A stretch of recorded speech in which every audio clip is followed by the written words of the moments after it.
देशमुख। मी आता 5वीत शिकत आहे। माझ्या शाळेचे नाव जिल्हा परिषद आदर्श शाळा मातोरी।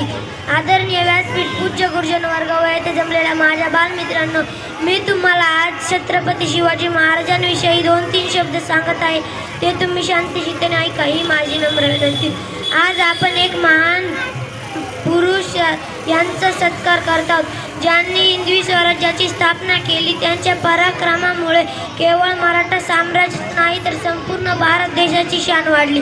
19 फेब्रुवारी 1630 रोजी जिजाऊंच्या पोटी एक शूरवीर तेजप्रतापी बाळ जन्माला आले। शिवाई देवीच्या नावावरून त्यांचे नाव शिवाजी ठेवले गेले। त्यांचे बालपण अत्यंत कष्टमय होते, परंतु त्यांच्या मातोश्री जिजामाता त्यांनी त्यांना एक महान विचारधारा देवी स्वराज्य स्थापनेची संकल्पना त्यांच्या रक्तात रुजवली। राजांनी आयुष्यभर स्वराज्याची पताका कडाकावर ठेवली।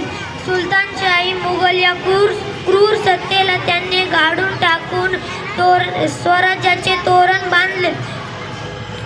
अफजल खानाचे वध, आग्र्याहून सुटका, शाहिस्ते खानाची फजिती असे अनेक प्रसंग सांगता येतील, ज्यात राजांनी यशाचा पताका फडकावला आहे।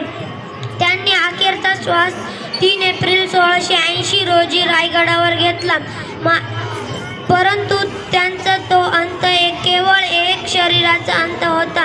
त्यांचे विचार, त्यांचे ध्येय आणि त्यांच्या स्वराज्याचा मंत्र आजही आपल्या सोबत आहे। एवढे बोलून मी माझे भाषण संपवतो। जय हिंद, जय भारत।